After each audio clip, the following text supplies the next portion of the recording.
स्वागत है आप सभी का हमारे साथ साप्ताहिक राशिफल में, जिसमें हम बात करने जा रहे हैं 14 जुलाई से लेकर और 20 जुलाई तक।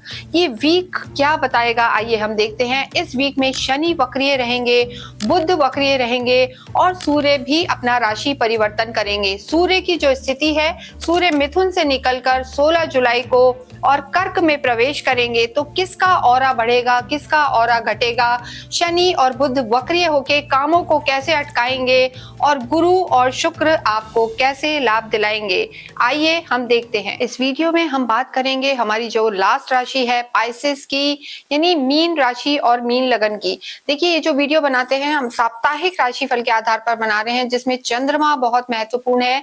चंद्रमा इस पूरे ही हफ्ते कुंभ में रहेंगे, आपकी खुद की राशि में रहेंगे, मेष में रहेंगे और वृषभ में रहेंगे।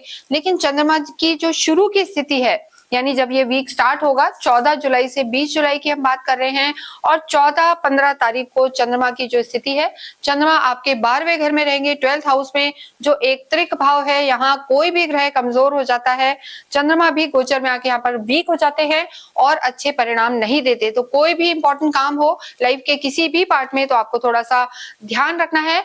अगर हम 14-15 जुलाई की बात करें तो चंद्रमा त्रिक भाव में रहेंगे और 12th हाउस में, 8th हाउस में और चौथे घर में चंद्रमा जब भी आते हैं तो अच्छे फल नहीं देते, तो इस चीज का ध्यान रखें।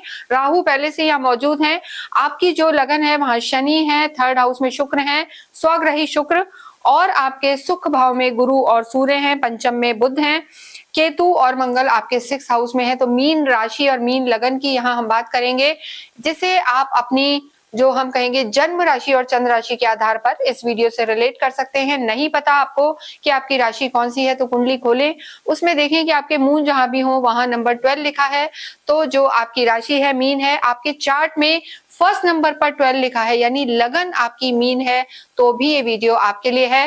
देखिए, आपके जो लॉर्ड हैं गुरु हैं, और गुरु की स्थिति कैसी है इस पर आपका स्वास्थ्य है और आपका ओवरऑल बहुत सारी चीजें मैटर करती हैं। तो सबसे पहले हम यहाँ स्वास्थ्य की बात करेंगे, लेकिन उससे पहले हमने आपको बताया चंद्रमा की स्थिति क्या रहने वाली है। इस वीक में शनि बुध दोनों ही पूरे ही हफ्ते वक्रीय चलेंगे, और आप पर तो 7.5 भी है, उसमें वक्रीय भी शनि होंगे। और जब कोई भी ग्रह वक्रीय होता है तो जो इसके परिणाम है, चाहे अच्छे हो या बुरे, दोनों में कमी आ जाती है। तो ऐसी स्थिति में शनि का वक्रीय होना शनि को तो बलवान बनाएगा, चेष्टा बल ऐसे में हर ग्रह को मिल जाता है जो वक्रीय है, यानी एक एक्स्ट्रा बल, तो ग्रह बलवान हो जाता है। लेकिन जो इसके रिजल्ट्स हैं, उनकी जो स्पीड है उसमें गति धीमी हो जाती है, धीमी गति से वो फल देते हैं और स्लो डाउन हो जाता है। तो ऐसी स्थिति में यहाँ क्या परिणाम, क्या चीजें रहने वाली हैं आपके जीवन पर, ये हम देखते हैं यहाँ पर। तो जैसे हमने बताया 7.5 है, आपकी लगन में ही शनि वक्रीय होके चलेंगे, 13 को ही चेंज हो गए, तो पूरे हफ्ते ये स्थिति रहेगी। तो मानसिक तनाव यहाँ पर नजर आ रहा है। वैसे भी जब भी 7.5 हो, ढैया हो, चंद्रमा से शनि का किसी भी तरीके से कनेक्शन होता है तो विष दोष बन जाता है, मानसिक तनाव तो यहाँ पर दिखाई दे रहा है। देखिए, अगर आपकी लगन ही चंद्रमा है तो चंद्रमा यहाँ होंगे जैसा हमने आपको बताया, तो उस स्थिति में शनि चंद्रमा पर ही जब चलेंगे तो मानसिक तनाव तो स्वाभाविक है। तो मानसिक तनाव रह सकता है, ओवर थिंकिंग ना करें। समटाइम्स शनि जो होते हैं लगन को देखते हैं या लगन पर इफेक्ट करते हैं, तो ऐसी स्थिति में जो है कहीं ना कहीं हम कहेंगे कि उन पर जो स्थिति बनी रहती है, यानी ओवर थिंकिंग बहुत हो जाती है। ओवर थिंकिंग की समस्या यहाँ पर दिखाई दे रही है, तो ओवर थिंकिंग से आपको बचना है, ये ध्यान रखें। साथ ही थोड़ा सा यात्राओं में भी केयरफुल रहें, एक्सीडेंट्स वगैरह के योग रह सकते हैं। मंगल की जो स्थिति है, मंगल और केतु की, आपकी बीमारियों का भी यहाँ पर थोड़ा सा, जो लंबे समय से बीमारियां दबी हुई थी वो निकल कर बाहर आ सकती हैं। तो जो वीक की स्टार्टिंग है 14 और 15 या मिड 16 तक हम कह सकते हैं, वहां आपको स्वास्थ्य का ध्यान रखना है। देखिए, सूर्य की भी जो स्थिति है, सूर्य आपके अभी जो है सुख भाव में बैठे हैं, स्थिति अच्छी है। सूर्य उसके बाद भी त्रिकोण में रहेंगे, लेकिन बुध वक्रीय हो जाएंगे। तो बुध का वक्रीय होना और शनि का वक्रीय होना थोड़ा सा स्वास्थ्य को दिक्कत दे सकता है, मानसिक तनाव दे सकता है, और स्टमक की भी कोई ना कोई प्रॉब्लम यहाँ पर ट्रिगर हो सकती है। फूड पॉइजनिंग हो सकती है, इन्फेक्शन हो सकता है, या एसिडिटी की प्रॉब्लम रह सकती है। तो सभी मीन राशि मीन लगन को ध्यान रखना है। आपकी कुंडली में ग्रह कैसे हैं इस पर भी बहुत कुछ निर्भर करेगा, पर इन जनरल आप इन चीजों का प्रिकॉशन जरूर लें। नेक्स्ट हम बात करेंगे यहाँ पर जो आपकी लव लाइफ है। देखिए, जब भी लव लाइफ की बात करते हैं तो यानी आपकी लव लाइफ, आपके जो चाहे पार्टनर हो, फ्रेंड हो, ओवरऑल फीलिंग्स की जब हम बात करेंगे तो 5th हाउस को देखा जाता है। हालांकि 4th हाउस से भी आपकी फीलिंग्स को देखा जाता है। यहाँ के आपके लॉर्ड चंद्रमा है और हमने आपको बताया, देखिए लव लाइफ तो अच्छी नजर आ रही है। हालांकि शनि है यहाँ पर, यहाँ बुध है, आपके जो स्वामी है लग्नेश है, गुरु है और वो उदित अतिचारी अवस्था में चल रहे हैं, तो चीजें ठीक है, आपकी सुख भाव में आपके गुरु बैठे हैं। लेकिन यहाँ पर अगर हम कहेंगे तो जो बुध की स्थिति है, बुध वक्री हो जाएंगे 18 को यहाँ पर, और जो चंद्रमा है आपके, अगर हम लव लाइफ की बात करें पंचम के स्वामी, तो वो 12वें घर में रहेंगे, राहु के साथ ग्रहण योग टाइप बनेगा। तो ऐसी स्थिति में एक्स्ट्रा इमोशनल हो सकते हैं, ओवर इमोशनल जिसे कहेंगे, सेंटिमेंटल, भावुक, छोटी छोटी बातें आपको थोड़ा सा परेशान कर सकती हैं। और छोटी सी बात को भी जो कहा जाता है कि छोटी सी बात भी बहुत बड़ी हो गई, तो ऐसी नेगेटिविटी को होल्ड नहीं करना है, छोटी मोटी बातों को हटाना है, लेट गो करना है, तो आपके लिए चीजें यहाँ पर अच्छी नजर आ रही है। तो लव लाइफ ठीक है, लेकिन स्टार्टिंग ऑफ द वीक में 14-15 तारीख को आपको ध्यान रख के चलना है। इसके बाद हम बात करेंगे आपके वैवाहिक जीवन की। देखिए जब भी वैवाहिक जीवन की बात करते हैं तो ये जातक का स्वयं का हाउस है, 1st हाउस, और जो ये 7th हाउस है, छठा, जहाँ पे 6 नंबर लिखा हुआ है। तो वैवाहिक जीवन के जो आपके लॉर्ड हैं बुध हैं, और बुध आपकी लव लाइफ में बैठे हैं, तो देखिए और शनि की भी दृष्टि है। तो ऐसी स्थिति में हम कहेंगे कि वैवाहिक जीवन मीन राशि का ठीक नजर आ रहा है, लेकिन थोड़ा सा आपको जो हम कहेंगे कि छोटी छोटी बातों पे नेगेटिविटी को होल्ड कर लेना, देखिए आपके लिए ये बहुत, इस वीक में ये चीज बहुत इंपॉर्टेंट है। इसे आप नोट कर लें कि छोटी मोटी बातों को पकड़ के नहीं बैठना है, नेगेटिविटी को होल्ड नहीं करना है। जितना आप नेगेटिव टॉक्स में जाएंगे, बुराई भलाई ये वो सब आपको यहाँ पर दिक्कत देगी। तो वैवाहिक जीवन में भी छोटी मोटी बातों को अवॉइड करें, किसी तीसरे व्यक्ति के कहने में ना आए, बार बार पर रोका टोकी, क्वेश्चन आंसर ये सब ना करें, तो वैवाहिक जीवन यहाँ पर आपका ठीक नजर आ रहा है। उसका बहुत बड़ा कारण है कि जो आपका 4th हाउस है, सुख भाव में यहाँ पर गुरु विराजमान है, पहले सूर्य भी है और बाद में सूर्य यहाँ आ जाएंगे। तो जो बुध की स्थिति है वही आपका सुख भाव है, और आपका जो 7th हाउस के लॉर्ड है वो भी बुध है। तो बुध आपके राशि स्वामी के जो हम कहेंगे मित्र सम स्थिति यहाँ पर बनी हुई है। तो चीजें ठीक है, लेकिन बहुत ज्यादा आर्ग्यूमेंट्स में नहीं जाना और बहुत ज्यादा नेगेटिविटी को होल्ड नहीं करना। हफ्ते के शुरुआत में आपको अपने वैवाहिक जीवन का ध्यान रखना है। 14-15 को विशेषकर हम कहेंगे वहां पर आपको चीजों में बहुत ज्यादा इंडल्ज नहीं होना, चीजों में बहुत ज्यादा हम कहेंगे यात्राएं वगैरह भी अवॉइड करनी है और अपना ध्यान रखना है। वर्क प्लेस की अगर हम बात करें तो यहाँ पर आपके जो लॉर्ड हैं गुरु हैं, और आपके लग्नेश भी गुरु हैं। गुरु इस समय बहुत अच्छे भाव में बैठे हैं, सुख भाव में बैठे हैं उदित होकर, और अपने ही घर को देख रहे हैं। तो वर्क प्लेस यहाँ पर बहुत अच्छा नजर आ रहा है। किसी भी तरीके का कोई भी काम, कंसल्टेंसी, मैनेजमेंट, एस्ट्रोलॉजी, काउंसलिंग, ये सब काम आपके लिए लाभ देने वाले होंगे। सूर्य की भी दृष्टि है, गवर्नमेंट से रिलेटेड कोई भी काम है तो 16 तारीख तक आपके वो कार्य भी हो सकते हैं। आपका ऑरा बढ़ेगा, मान सम्मान बढ़ेगा, अपने जो सीनियर्स हैं, मेंटोर्स हैं, उनका पूरा सपोर्ट यहाँ पर मिलेगा। सूर्य उसके बाद यहाँ पंचम में आ जाएंगे, तो त्रिकोण में सूर्य भी यहाँ पर आपको अच्छे फल देंगे। गुरु की स्थिति यही रहने वाली है, तो आपके लिए लाभ का समय है।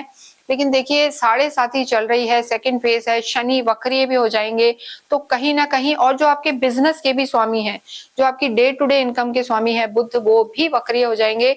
तो ऐसे में हम कहेंगे कि धन की स्थिति बहुत ज्यादा अच्छी नजर नहीं आ रही है इस हफ्ते में। यानी कार्य बढ़ेगा, मैनेजमेंट अच्छा होगा, चीजें वेल प्लान्ड रहेंगी, पर एग्जीक्यूशन थोड़ा सा स्लो है, और जो धन है थोड़ा अटक अटक कर आएगा। तो इस स्थिति में शनि और बुध दोनों का वक्रीय होना, 7.5 होना, आपके जो धन भाव के स्वामी है मंगल का 6th हाउस में होना, कहीं ना कहीं थोड़ा देखिए रोग ऋण शत्रु को तो खत्म करेगा, लेकिन लोन्स वगैरह में आपको अटका सकता है। हो सकता है पैसे के लिए आपको लोन्स वगैरह लेने पड़े। बस आपको ध्यान रखना है, एक्स्ट्रा वैकेंसी में नहीं जाना है, अननेसेसरी के खर्चे नहीं करने हैं, और अपने जो बिजनेस पार्टनर्स हैं उनसे थोड़ा तालमेल बिठा के चलना है। जो लोग जॉब में हैं उनके स्थान परिवर्तन के भी योग यहाँ पर नजर आ रहे हैं। लेकिन ये समय ठीक है, गुरु आपको बहुत चीजों से बचाएगा, लेकिन जो कहते हैं ओवर एम्बिशियस होना या फिर एक्स्ट्रा वैकेंसी में जाना, यानी हद से ज्यादा एम्बिशियस होना या जरूरत से ज्यादा पैसा खर्च करना, लेविश फोमो में जाना, इन सब चीजों को आपको अवॉइड करना है। विद्यार्थियों की अगर हम बात करें तो बुद्धि के देवता यही बुध जो है विराजमान है। आपके जो ज्ञान के भी जो हम कहेंगे कारक है, गुरु सूर्य की स्थिति भी अच्छी है, तो विद्यार्थियों के लिए ये समय अच्छा रहने वाला है। लेकिन स्टार्टिंग ऑफ द वीक 14-15 को अगर कोई आपका एग्जाम्स है तो उसमें आपको थोड़ा सा ज्यादा मेहनत करने की जरूरत है, अन्यथा यहाँ पर आपकी चीजें ठीक है। विदेशों में जाके पढ़ना चाहते हैं, पीआर के लिए ट्राई कर रहे हैं, तो भी ये हफ्ता आपका अच्छा रहने वाला है। लेकिन कोई भी डॉक्यूमेंट, एप्लीकेशन या कोई भी चीज आपको फॉर्म भरना है तो आप 14-15 को अवॉइड करें, बाद का समय आपके लिए अच्छा रहेगा। अध्यात्म की बात करें, आध्यात्मिक आप होते हैं, गुरु आपके लॉर्ड हैं, गुरु उदय हो चुके हैं और ऐसे में आध्यात्मिक आप रहेंगे। और देखिए शनि जो होते हैं कहीं ना कहीं हम कहेंगे आइसोलेशन, अकेलापन बहुत पसंद करने लगता है, संन्यास की प्रवृत्ति, अकेलापन, वैराग्य, ये सब भी यहाँ पर बढ़ सकता है। पर शुक्र वो होने नहीं देंगे, क्योंकि शुक्र स्वग्रही हैं और यात्रा भाव, काम भाव में बैठे हुए हैं, तो आपको जो है मौज मस्ती भी यहाँ पर आपकी बराबर चलेगी, धार्मिक यात्राएं होंगी। भाग्येश जरूर हम कहेंगे कि भाग्य की स्थिति यहाँ पर कमजोर है, वही धनेश है, तो मंगल जो है वो इस समय बहुत ज्यादा अच्छी स्थिति में नहीं है। लेकिन हम यही कहेंगे कि मंगल का होना बहुत नेगेटिव भी नहीं है, तो रोटेशन चलता रहेगा।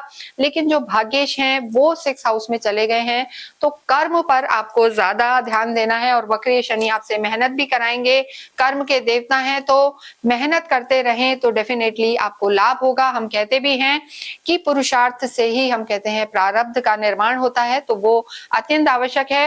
अगर पूरे ही इस वीक की बात करें तो शनि की स्थिति आपको बहुत मेहनत कराने वाली है, लेकिन गुरु और सूर्य आपके लिए लाभकारी हैं। भाग्य के भरोसे ना बैठे, और किसी भी तरीके की कोई परेशानी है, कोई कार्य आप चाहते हैं, तो आप अवश्य ही जो है 9 मुखी रुद्राक्ष पहने, क्योंकि 9 मुखी रुद्राक्ष गुरु के लिए बहुत अच्छे हैं। गुरु ही जो प्लैनेट है इन्हें गवर्न करते हैं, तो किसी भी तरीके की कोई समस्या है, पारिवारिक, पर्सनल, प्रोफेशनल, तो आपको 9 मुखी रुद्राक्ष पहनना बहुत लाभकारी होगा। इसे आप हमारे द्वारा भी ले सकते हैं, नीचे नंबर्स दिए हुए हैं, क्योंकि यहाँ हम इसे पूरी तरीके से ऑथेंटिक और एनर्जाइज करके विद सर्टिफिकेशन आपको देते हैं। तो अवश्य ही आप 9 मुखी रुद्राक्ष पहने।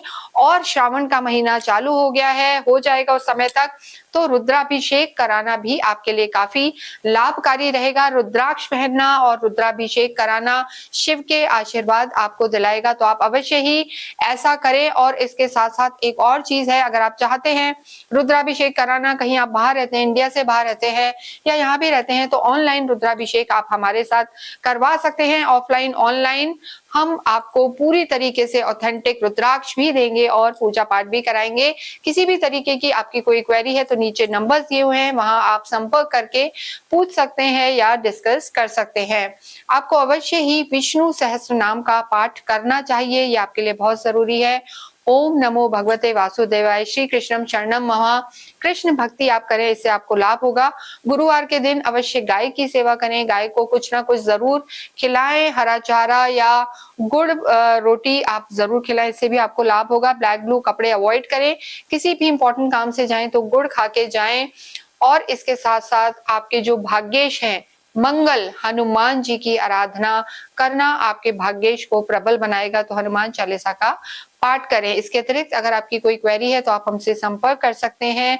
अवश्य ही कमेंट बॉक्स में श्री कृष्णम शरणम मम या ओम नमो भगवते वासुदेवाय लिखें। Thank you.